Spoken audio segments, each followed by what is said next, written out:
Hai semuanya, selamat datang di channel Piring Gantung. Siapapun kalian, semoga cerita dan narasi yang akan kubawakan bisa menemani kalian, biar gak kesepian. Bersama aku Kinar, selamat mendengarkan.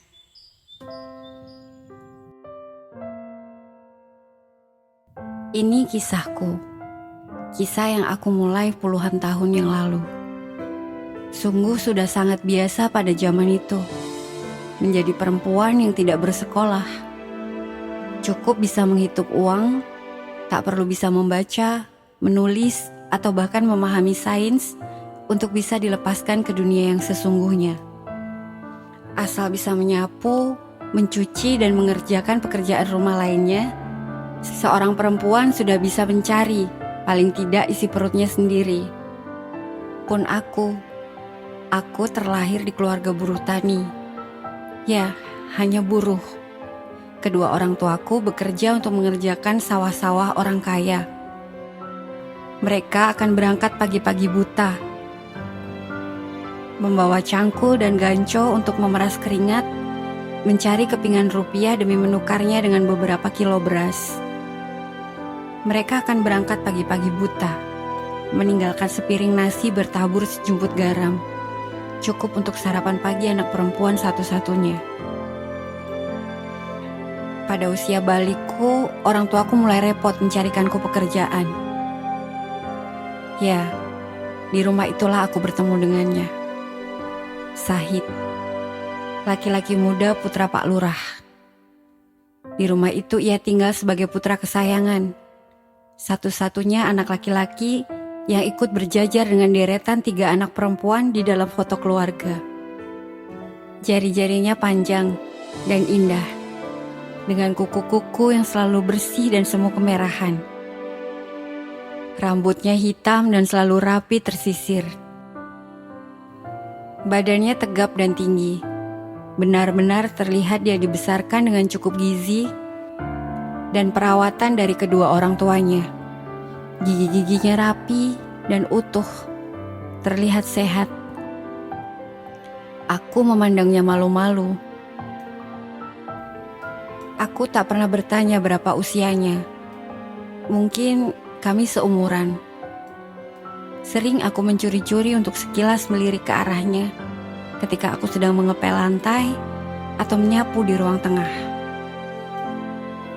Ya, hanya di sanalah aku bisa melihatnya. Hanya sekilas saja. Tapi sore itu aku melihatnya di dapur, sedang duduk di dingklik sambil mengunyah sesuatu. Di tangannya ada nagasari yang sudah dikupas dari kulit daunnya. Tinggal 1/4 isinya. Mungkin. Mas, kataku kemudian, saya mau bersihkan dapur. Nuwun sewu. Dia memandang ke arahku, tersenyum lebar. Ya sudah, bersihkan saja. Saya nggak ganggu. Saya lapar. Suaranya begitu berat, tapi nadanya begitu lembut. Ya, saat itulah pertama kalinya kami bercakap. Saat itu pula aku baru tahu namanya Sahid. Semenjak hari itu, aku dan dia mulai sering bertemu. Di dapur, di belakang rumah. Bahkan sesekali dia mengajakku diam-diam ke kamar pribadinya. Tak butuh waktu lama sampai pada akhirnya pertemuan-pertemuan dalam diam kami itu diketahui bapak dan ibu lurah. Sudah gila kamu rupanya. Dia itu cuma babu, Hit. Suara Pak Lurah terdengar sampai halaman. Seperti dentuman keras yang menghantam kepalaku. Benar, aku cuma babu. Telapak tanganku yang kapalan ini jelas tidak cocok membelai kulit lembut putra seorang lurah. Tumitku yang pecah-pecah jelas takkan cocok memakai selop cantik mengiringi langkah kaki seorang priayi. Tapi apakah cintaku juga tidak pantas? Hingga dentuman keras itu pun harus juga menghantam kepala kedua orang tuaku. Tidak hanya aku yang harus diberhentikan dengan hinaan dan cacian, tapi Orang tuaku pun harus menanggung amarah bapak dan ibu lurah. Beberapa kali ancaman datang, singkirkan anak itu dari kampung ini, atau rumahmu kuhanguskan. Gertak Pak Lurah malam itu. Aku yang membela kedua orang tuaku malah harus berakhir tersungkur karena tamparan. Bukan cuma itu, keluarga kami bahkan sempat diancam beberapa pria suruhan akan dihabisi jika tidak segera menyingkirkan aku dari kampung. Semua teror itu jelas membuat kami selalu ketakutan. Sekarang orang tuaku bukan lagi sibuk mencarikanku pekerjaan, tapi mencarikanku suami yang jauh dari kampung ini. Aku sungguh tidak mengharap dia berjuang. Memperjuangkan aku sama halnya harus melepas semua privilege yang ia miliki. Memperjuangkan aku sama halnya melepas dunianya yang serba berkecukupan. Aku sungguh tak akan sudi menyeretnya ke duniaku yang begitu terseok-seok ini. Kami masih sangat muda saat itu. Sama halnya dengan negara yang mulai memasuki Orde Baru kala itu, aku pun harus memulai babak baru kehidupanku. Ketika aku harus menerima pinangan seorang lelaki paruh baya, kawan ayahku. Seorang petani yang tinggal di kota yang tak jauh dari tempatku tinggal. Seorang duda dengan 2 anak laki-laki berusia belasan tahun. Seseorang yang dirasa ayah cukup mampu memberikan aku makanan yang setidaknya layak, papan tempat tinggal yang paling tidak bisa jadi tempat pulang, dan pakaian yang cukup untuk menahan panas dan dingin. Paling tidak dia punya sepetak sawah atas namanya yang bisa digarap dan menghasilkan beras untuk dimakan. Dan yang paling utama, dia bisa membawaku pergi dari kampung. Sisanya aku harus menjadi pembantu dalam versi yang lebih baik di rumahnya.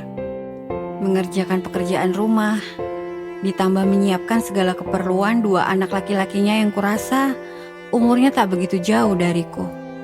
Sungguh, tak pernah ada cinta di rumah ini.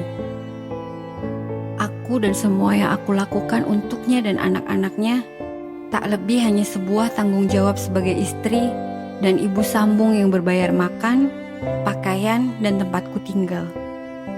Ya, sesekali ada uang lebih yang bisa aku simpan dan kubelikan sebentuk cincin atau kalung. Aku menggemuk belakangan. Terlihat cukup bahagia dengan semua yang aku punya. Suamiku bukan orang jahat. Dia penyabar dan bijaksana. Pun anak-anaknya. Mereka sopan dan bersikap baik meski aku bukan ibu kandung dan juga hanya berjarak umur beberapa tahun saja. Tapi ini sungguh bukan yang kuinginkan. Hatiku masih untuknya. Sahid. Saat diam atau sendirian, aku masih bertanya-tanya, di mana dia sekarang? Bertahun aku jalani sebagai istri yang tidak pernah mencintai suaminya. Aku pun merasa sangat lelah. Sesak membawaku pada niat meminta perceraian. Dia sempat terkejut sebelum akhirnya mengabulkan pintaku dalam waktu yang buatku tidak sebentar. 3 bulan. Hingga aku pun sah berstatus janda tanpa seorang putra. Aku berpamitan dan pulang kembali ke rumah orang tuaku. Berbulan aku hanya bolak-balik dari rumah ke pasar, membantu orang tuaku yang sekarang berjualan di pasar. Mereka sudah tidak muda lagi, sudah tidak sanggup kalau tiap hari harus mencangkul atau menggarap sawah berpanas-panasan. Sampai suatu ketika, seorang kenalan menawariku pekerjaan, menjaga anak kecil di rumah orang terpandang di kota sebelah. Usiaku hampir 30 tahun saat itu. Ku kemas apa-apa yang perlu kubawa dalam tas ransel besar. Siang nanti pukul 2 keretaku akan berangkat dari stasiun yang jaraknya sekitar 15 km dari rumahku. Aku sudah tak sabar. Aku akan bekerja lagi. Siang itu aku sudah duduk di dalam kereta. Laki-laki penarik karcis itu berkata kereta akan segera berangkat. Sekitar 10 menit lagi mungkin. Tiba-tiba seorang laki-laki berkemeja rapi berlarian dari luar, lalu menyerobot masuk ke dalam gerbong yang aku naiki. Laki-laki itu, aku kenal dia. Seorang laki-laki berperawakan tinggi tegap dengan kemeja kotak-kotak, lengan pendek berwarna oranye, berlarian dari luar kereta menuju gerbongku. Dia langsung menyerobot masuk ke pintu yang sebentar lagi akan tertutup. Dadanya terlihat naik turun ngos-ngosan. Dia berdiri di antara para penumpang lain. Tangannya berpegangan ke atas sehingga lengannya yang kekar pun terlihat jelas. Aku masih terdiam memeluk rangselku dan memandanginya. Bagaimana mungkin dia ada di sini? Bukankah keluarganya telah pindah ke ibu kota? Bagaimana bisa dia naik kereta dari kampung halaman kami? Apa yang dia lakukan di sini? Pria itu mengusap wajah dan lehernya dengan sapu tangan yang ia ambil dari saku celananya. Dan saat mengalihkan pandang, tiba-tiba mata kami bertemu. Di antara suara riuh orang-orang dalam gerbong dan gesekan rel dan roda kereta, hatiku bergemuruh hebat, menggaungkan suara-suara yang entah apa, berisik. Gemuruh itu kian hebat ketika senyumnya tersungging. Benar, dia adalah Sahid. Kerutan di wajahnya menunjukkan dia jauh lebih matang dari saat pertama kami bertemu. Tapi ketampanan dan aura priayinya tak pernah lekang. Mau kemana? Suaranya tak terdengar, namun gerak bibirnya dapat kubaca. Kota sebelah, balasku memberi kode. Dia tersenyum lagi, manis, semanis Nagasari kesukaannya. Aku sungguh tidak tahu apa yang bergemuruh di hatiku. Aku memang masih sangat mencintainya, tapi aku masih seperti waktu usia belasan dulu. Aku masih babu. Dan dia, aku bahkan tak tahu apakah dia sudah bersanding dengan seseorang ataukah belum. Tapi melihatnya sebagai pria tampan, mapan, berpendidikan, tentu banyak yang dengan senang hati mengajukan diri menjadi pendamping hidupnya. Dan pasti akan dia pilih yang dari kalangannya, yang juga sudah pasti diseleksi oleh kedua orang tuanya. Beberapa stasiun kami singgahi. Para penumpang naik dan turun silih berganti. Pun dia, sedikit demi sedikit mulai bergeser mendekat ke arahku. Setelah cukup dekat, akhirnya suaranya pun bisa kudengar walau di tengah berisik. Nanti turun bareng ya, saya mau tanya sesuatu. Aku mengangguk. Pertemuan sesungguhnya kami mulai setelah menuruni kereta. Sebenarnya aku tak punya waktu banyak.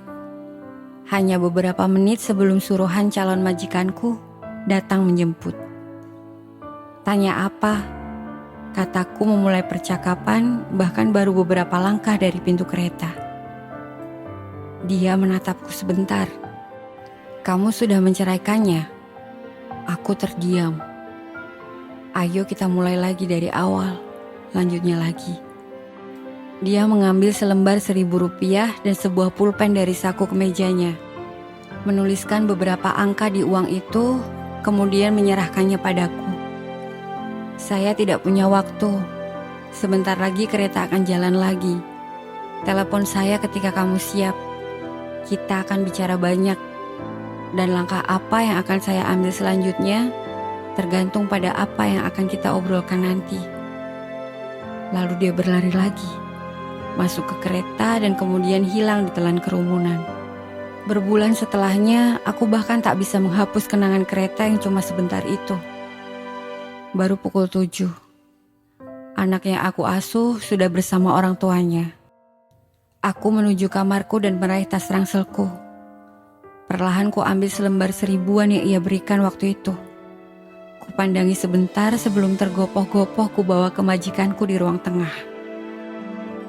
Ku pinjam telepon rumah dan ku putar nomor yang tertulis di uang kertas itu. Tak berselang lama terdengar suara dari seberang. Suara berat yang sangat kuhafal. "Saya tahu kamu akan menelpon, jadi saya menunggu," katanya. Hanya beberapa menit kami mengobrol. Cukup memberitahunya bahwa aku tak pernah berusaha membunuh rasa rindu akan dirinya. Juga tentang perceraianku yang tidak lain karena aku tidak mencintai mantan suamiku. Dan cukup untukku mengetahui bahwa selama ini dia belum pernah menikah. Selalu berharap bisa bertemu denganku lagi, atau paling tidak orang yang sama sepertiku, untuk dia jadikan pelabuhan terakhir. Dia akan datang, mungkin beberapa bulan ke depan. Membawaku pulang pada orang tuaku sebentar, memintaku untuk ia bawa pulang ke ibu kota, ke rumahnya yang sekarang ia tinggali sendiri saja. Bahagia, tentu saja. Setidaknya sampai saat itu tiba. Dia harus pergi meninggalkanku selamanya. Setelah kurang dari setahun berjuang menghadapi kanker yang menggerogoti tubuhnya, aku sempat lama meratapi nasibku yang harus ditinggalkan bersama anak-anak yang masih sangat kecil, tanpa siapapun lagi tempat berkeluh kesah. Seorang anak laki-laki berusia 4 tahun dan seorang bayi yang baru 15 bulan. Namun, ucapannya sebelum pergi menguatkanku. Hidup harus berjalan. Aku mungkin akan pergi duluan, tapi kamu harus tetap hidup, supaya anak-anak bisa hidup. Aku berjuang sendirian, bertahun-tahun terseok-seok lagi, tanpa tempat bersandar. Aku berjuang sendirian, untuk tetap hidup, supaya anak-anak bisa hidup. Aku tak pernah sekalipun berpikir menempatkan orang lain untuk menggantikanmu. Bahkan hingga sekarang. Sebentar lagi kita akan bertemu. Aku sudah terlalu lama hidup. Anak-anak sudah pandai untuk hidup. Tunggu aku. Takkan lama.